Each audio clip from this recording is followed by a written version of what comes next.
It's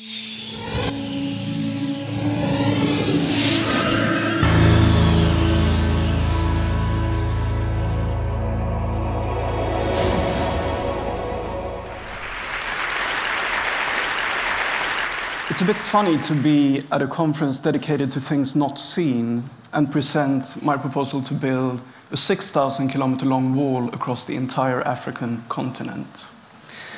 About the size of the Great Wall of China, this would hardly be an invisible structure, and yet it's made from parts that are invisible or near invisible to the naked eye: bacteria and grains of sand. Now, as architects, we're trained to solve problems, but I don't really believe in architectural problems. I only believe in opportunities, which is why I'll show you a threat and an architectural response. The threat is desertification.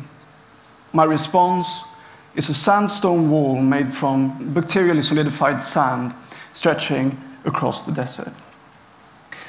Now, sand is a magical material of beautiful contradictions. It is simple and complex. It is peaceful and violent. It is always the same, never the same, endlessly fascinating.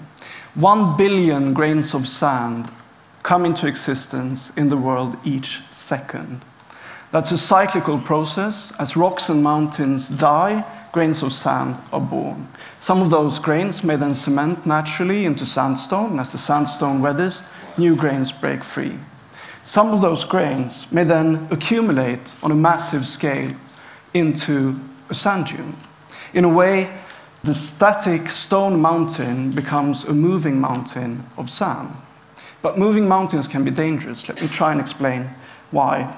Dry areas cover more than 1/3 of the Earth's land surfaces. Some are already deserts, others are being seriously degraded by the sand. Just south of the Sahara, we find the Sahel. The name means edge of the desert.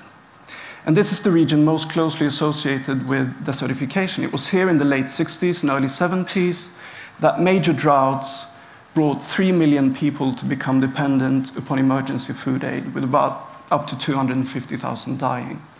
This is a catastrophe waiting to happen again, and it's one that gets very little attention. In our accelerated media culture, desertification is simply too slow to reach the headlines. It's nothing like a tsunami or a Katrina, too few crying children and smashed up houses. And yet, desertification is a major threat on all continents, affecting some 110 countries and about 70% of the world's agricultural drylands. It seriously threatens the livelihoods of millions of people, and especially in Africa and China. And it is largely an issue that we've created for ourselves through unsustainable use of scarce resources. So we get climate change, we get droughts, increased desertification, crashing food systems, water scarcity, famine, forced migration, political instability, warfare, crisis. That's a potential scenario if we fail to take this seriously. But how far away is it? I went to Sokoto in northern Nigeria to try and find out how far away it is. The dunes here move southward at a pace of around 600 meters a year. That's the Sahara eating up almost 1 meter a day of the arable land, physically pushing people away from their homes. Here I am, on the second person on the left,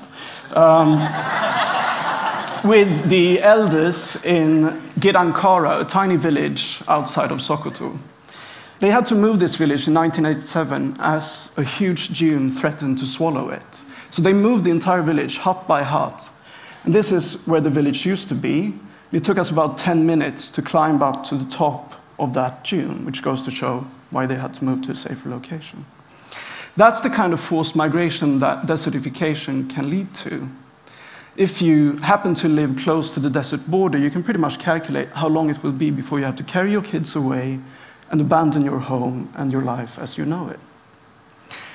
Now, sand dunes cover only about 1/5 of our deserts, and still those extreme environments are very good places if we want to stop the shifting sands. 4 years ago, 23 African countries came together to create the Great Green Wall Sahara. A fantastic project. The initial plan called for a shelter belt of trees to be planted right across the African continent from Mauritania in the west all the way to Djibouti in the east. If you want to stop a sand dune from moving, what you need to make sure to do is to stop the grains from avalanching over its crest. And a good way of doing that, the most efficient way, is to use some kind of sand catcher. Trees or cacti are good for this. But one of the problems with planting trees is that the people in these regions are so poor that they chop them down for firewood. Now, there's an alternative to just planting trees and hoping that they won't get chopped down. So the sandstone wall that I'm proposing essentially does three things. It adds a roughness to the dune surface, to the texture of the dune surface, binding the grains.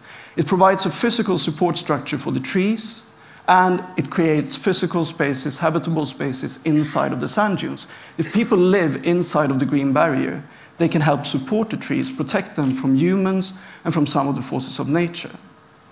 Inside of the dunes, we find shade.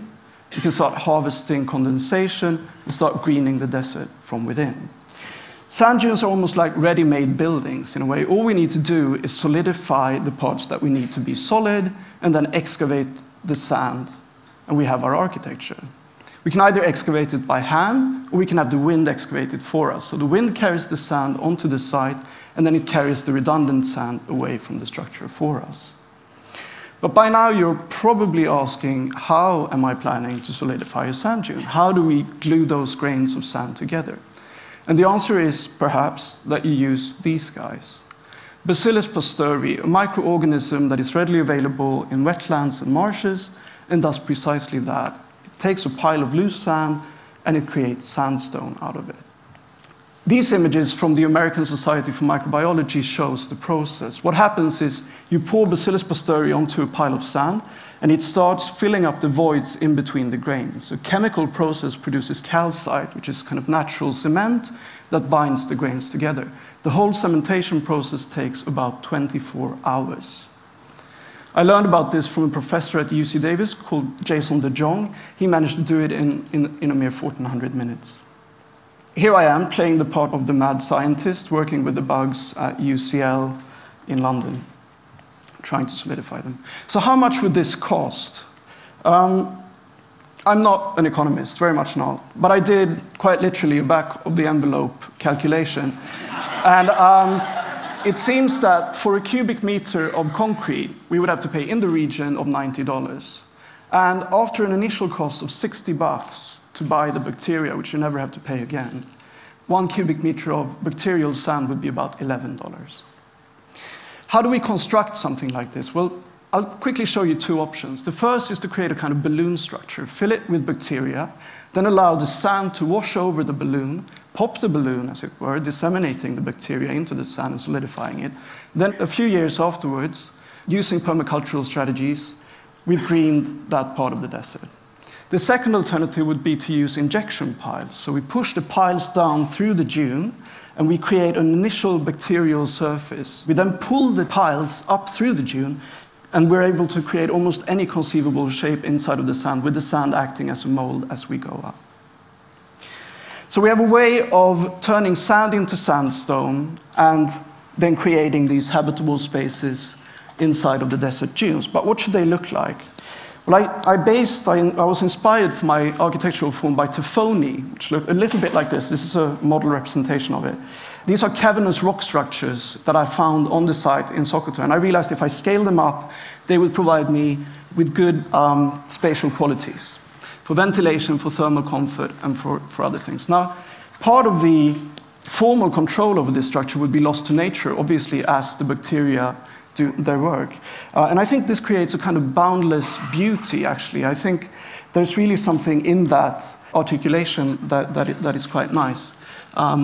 We see the result, the traces, if you like, of the Bacillus pastori being harnessed to sculpt the desert into these habitable environments.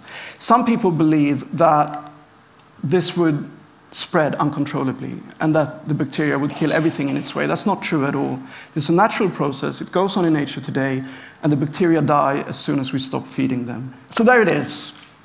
Architectural anti-desertification structures made from the desert itself.